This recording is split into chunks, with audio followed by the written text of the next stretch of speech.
2012 में जब लोग गंगा दावे बैठे हुए थे, मैं था, राका था, पल्लव और भी दोस्त थे, ऐसी बात है। देखिए 2018 में आते आते ये अच्छा ओके अब ठीक है। तो ये आइडिया के लेवल पे 2012 में आया था, बट इट टुक टाइम और फाइनली जो है 2016 में हम लोगों ने एक कॉल किया लोगों को वहाँ पे कि जो लोग तैयार हैं लेट अस मीट दिल्ली में ही। हमने फेसबुक पे किया था और करीब उसमें 200 लोग आए थे और बहुत बारिश हुई थी उस दिन। मतलब दिल्ली का मेरे ख्याल से 35 साल का रिकॉर्ड हो रहा था उस साल का बारिश, है ना पल्लव, याद है? तो उसमें करीब 200 के आसपास लोग आए थे। देन वहाँ से हम लोग शुरू किया।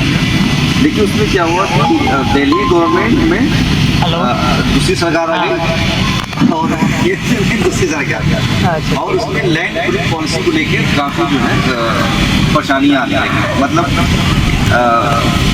कोई भी केंद्र का जो पॉलिसी होता है उसको स्टेट अपना रूल बनाती है।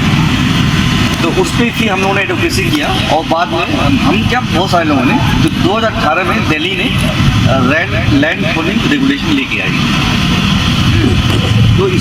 तो उसके बाद हम लोगों ने फिर इस पर एक्टिव हो गए। तो एक ब्रीफ इसका था। तो अभी जो हम लोग प्रेजेंटली जो काम कर रहे हैं ये है छावला विलेज जो द्वारका है उसके अपोजिट साइड द्वारका के में पड़ता है। जो दिल्ली में कई जोन में बटा हुआ है फॉर द डेवलपमेंट पर्पज। तो एक जोन जो है हाँ उसमें होगा है ना ये। तो ये एल जोन में टोटल जो है लैंड है जो डेवलपमेंट के लिए है वो 21,000 स्क्वायर हेक्टेयर है, नॉट एकड़, हेक्टेयर है, जिसमें से अराउंड 50% 10,000 जो है वो आपका ग्रीन के लिए और 11,000 मैं राउंड फिगर ले रहा हूँ, बात कर रहा हूँ मैं, और भी है। तो 11,000 हेक्टेयर वो जो है डेवलपमेंट के लिए। तो इस 11,000 को डेवलप करने के लिए DDA ने उसको 41 सेक्टर में बांटा है। आवर से भी 14 सेक्टर। और जो इम्पॉर्टेंट लोकेशंस है जो हमारे प्रोजेक्ट के साथ वो एयरपोर्ट है जो 15 किलोमीटर है, द्वारका सटा हुआ है। वहाँ पे एक बहुत ही अच्छा डेवलपमेंट डिप्लोमेटिक इनक्लेव। अभी क्या देखेंगे आप दिल्ली में जो रहते हैं कि ज़्यादातर एम्बेसी जो है वो किराए की मकान में है ना, बड़े बड़े छोड़ दिए, ऑस्ट्रेलिया न्यूजीलैंड छोड़ दिए, जो थोड़े हैं वो किराए के मकान में। अब इन सारों को दिल्ली केंद्र सरकार ने लैंड अलॉट कर दिया है। अब वो एरिया का है डेवलपमेंट इनक्लेव, जो वो भी उधर ही हमारे प्रोजेक्ट के पास है, जो वहाँ से 4 किलोमीटर पड़ता है, जो हमारा प्रोजेक्ट लोकेशन है। वहीं पे भी ये जो प्रगति मैदान है उसी तरह से एक नया एग्जीबिशन सेंटर बन रहा है वहाँ पे, अराउंड 365 एकड़ है, जस्ट लाइक प्रगति मैदान, उससे डबल साइज का है वो। That is also around 4 kilometre. तो इस तरह से जो है मेजर जो है लोकेशन है वहाँ पे काफ़ी अच्छा डेवलपमेंट आ रहा है, मतलब जो प्रोजेक्ट प्रपोज है। इनफैक्ट अंडर कंस्ट्रक्शन भी है वहाँ पे।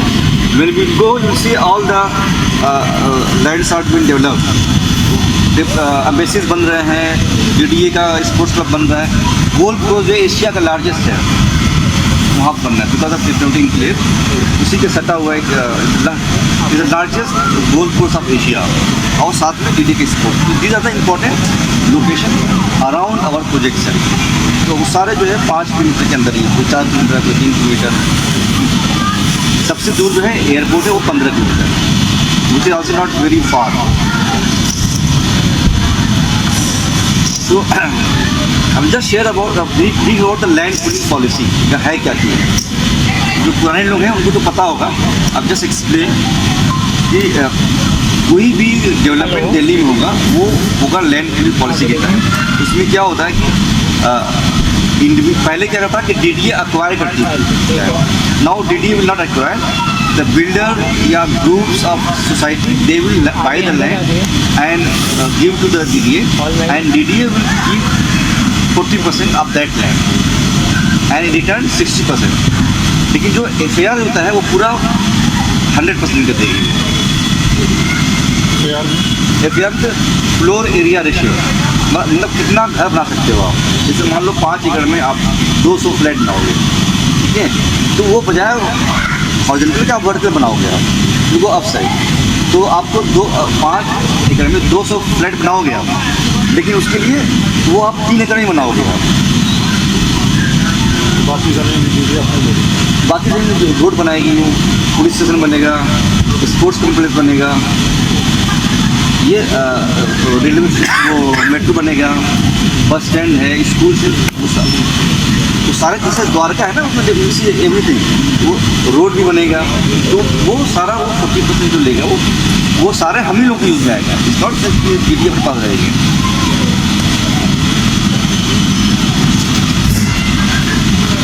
तो राइट नाउ हम लोगों ने जो प्लानिंग किया है वो किया है 5 एकड़ में। तो 5 एकड़ में क्या है, 3 तरह का एफआईआर डीडीए रिटर्न करती है। एफआईआर मतलब डेवलपमेंट एरिया जो आप बना सकते हो, फ्लोर एरिया रिव्यू। तो पहला है रेजिडेंशियल, घर बनाने के लिए। तो घर बनाने के जो है वो 1,68,000 स्क्वायर फीट, कमर्शियल वो दे रही है हम लोगों को 31,000, और सेमी पब्लिक यूटिलिटीज लाइक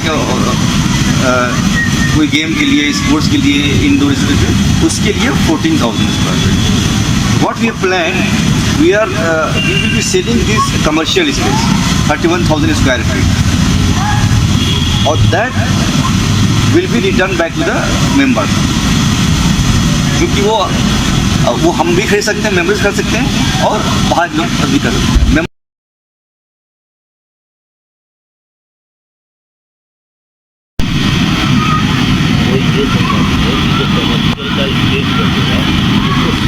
वही तो करें, हाँ सेल आउट करेंगे तो हाँ हाँ वही जो 7% है, 23% रेजिडेंशियल का है।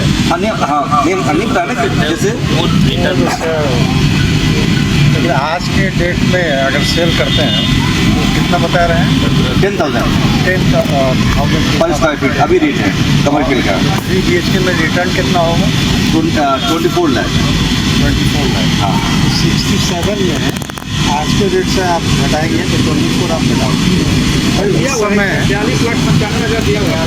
हाँ, उस समय अगर बिकेगा तो हो सकता है ज़्यादा रेट में बिके, तो रिटर्न ज़्यादा है, रिटर्न आपको ज़्यादा। मेरा सवाल बेसिक का है। हाँ हाँ बेसिक ये है कि अभी आपने कहा कि 2012 से सेक्शन में हाँ हाँ हाँ ठीक है ये हम लोगों के दिमाग में रहा है बैक ऑफ द माइंड, ये always working on to this, लेकिन अभी तक ये मेटलाइज नहीं हुआ। मेटलाइज होने के केस में हाँ आज की तारीख में हम इन्वेस्टमेंट करते हैं तो हम इसको एक्चुअलाइज कब करेंगे? Then we will get the flat ठीक है। In real sense of the term, मतलब हम कब वहाँ जाके गृह प्रवेश कर सकते। हाँ देखिए 2012 में हमने शुरू किया था, दैट वाज नॉट जस्ट हम 4-5 लोग थे, वो डिस्कस किए थे, और उस तक हमारे पास कोई ऐसा पॉलिसी नहीं था जिसके तहत हम दिल्ली में काम कर रहे हैं। जो 2018 में जो लैंड पूलिंग रेगुलेशन आया, उसके बाद ही we are able to work in Delhi, क्योंकि ये सारा चीज़ें जब पता चला, जब हम लोग काम करना शुरू की कि इसमें ये हम तो सब तो पढ़ने पढ़ाने वाले हैं, हमें थोड़ी पता, हम कोई ज़मीन लेंगे घर बन जाएगा, बट जब आप जाते हो तब ना रहे इसमें तो ये पॉलिसी है, एक रेरा एक्ट होता है, उसमें आपको रजिस्टर करना होता है ना, फिर आपको लैंड पूलिंग पॉलिसी के तहत आपको, तो लैंड पूलिंग पॉलिसी आते आते ये 2018 लगे, तो दिस इज गवर्नमेंट की थी, तो इसलिए हमने उस वक्त बहुत ज़्यादा जोर नहीं दिए। वहाँ पे एक पॉइंट और है, कुछ देर पहले इनसे बात करी थी, आप लोगों को जो इम्पीटस मिला वो कुतुब वाला जो मीटिंग हुआ उसमें 250 लोग आए, उसके बाद हम लोगों को लगा कि ये प्रोजेक्ट जो है अब चल पड़ेगा, उसको ऐड करें। तो नहीं अभी भी देखो ना, ये फर्स्ट टाइम हुआ कि 45 लोगों ने बुकिंग अमाउंट दे दिया। वही से मैं बता रहा हूँ। अब पहले जो है कितना लोग दिया था, और लोग तो पूछते 21,000 देने में लोग हाथ खराब हो देते हैं। आज से 2016 में सिर्फ 60 लोगों ने मेंबरशिप फीस लिया था, 21,000 रुपीज़, ठीक। और आज की डेट में मेंबरशिप फीस जो है 250 लोगों को हो गया मेंबर।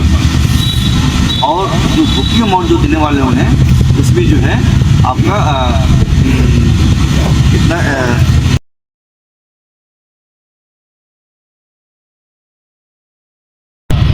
67 के करीब में मेंबर्स उस समय हुए थे। उसके बाद मैं भी इसका मेंबर हूँ, लेकिन 2016 में एंड में अपनी फैमिली प्रॉब्लम को लेकर के मैं वहाँ से यहाँ से किया, टाइम वाइज जानते हैं, पटना दिल्ली छोड़ करके देवघर और पटना आ गया, फिर यहीं पर रम गया तो थोड़ी दूरी हो गई है। लेकिन जहाँ तक इन्होंने जो कहा कि जेन्युइन है और लोकेशन भी सही है, लोकेशन के बारे में चंदन जी ने कहा है अभी कि लोकेशन का तो कोई ये नहीं है, बस ये है कि मेजर जो प्रॉब्लम है कि अगर आप तब तक लाइन नहीं कर सकते जब तक आपको पैसा नहीं, ये सबसे बड़ा प्रॉब्लम। और इसका इसी का रेसिप्रोकल में अगर आप देखें, जब तक लैंड नहीं होगा तब तक कोई पैसा नहीं। प्रॉब्लम यहाँ है कि जब तक लैंड नहीं होगा, जब तक पैसा नहीं देंगे, लैंड नहीं खरीदेगा क्या नहीं पैसा, और जब तक लैंड नहीं होगा लोग पैसा देने नहीं। बेसिक रेसिप्रोकल है, तो हमें कहीं ना कहीं, और जो इन्होंने कहा कि इन्वेस्टर, हम लोग 2016 तक लोगों ने 10 इन्वेस्टर से बात की। उस समय मैं और साइन भाई हर सैटरडे और संडे पूरा हम लोग घूमते ही रहते थे, याद है? तो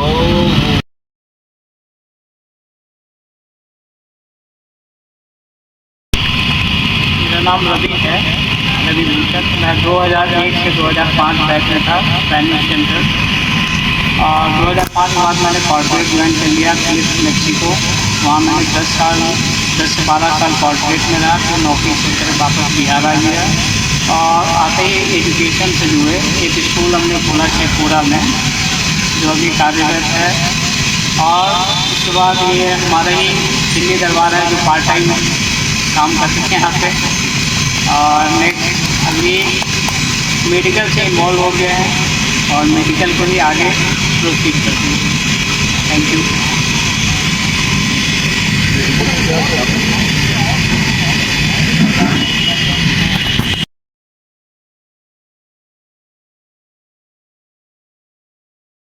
मतलब अमेरिका तो घुमा ही घुमा हूँ, उसके बाद वियतनाम और साउथ कोरिया और सिंगापुर ये सब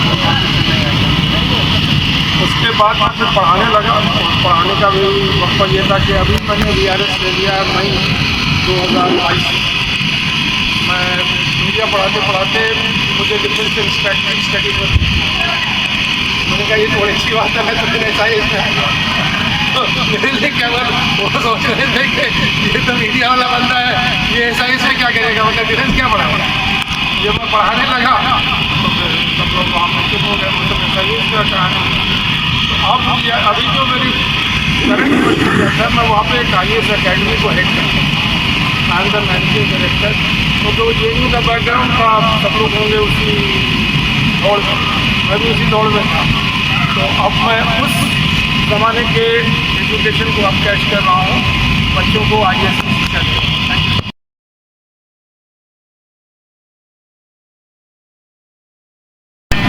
94 से 2003 तक था, डिफरेंट हॉस्टल में मेरे यहाँ तारीख सब हमारे इस वक्त और प्रेजेंटली मैं डेवलपमेंट से। मेरा नाम डॉक्टर सैयद अली मुश्तबा है। मैं 1985 से लेके 1994 तक ऑलमोस्ट डिकेड मैं दिल्ली में था। 3 साल PhD कर रहा था, उसके बाद फिर से पढ़ाई MA करके आ चुका था। 2 MA और कर लिए थे JNU में, और फिर मैं एम करने लगा और उसके बाद मैंने 94 में PhD करके दिल्ली छोड़ दी। उसके बाद मैं कोई 15 साल का सरकारी किया मैंने। उसके बाद फिर एक 15 साल और जो है मैंने कॉलेज में जो है वो पढ़ाया। अभी मैंने BRS ले लिया है। मैं चेन्नई में रहने वाला मैं बिहार का हूँ। मैं अभी शेखपुरा से आ रहा हूँ। अभी 3 बजे मैं यहाँ पे आया हूँ। यानी कि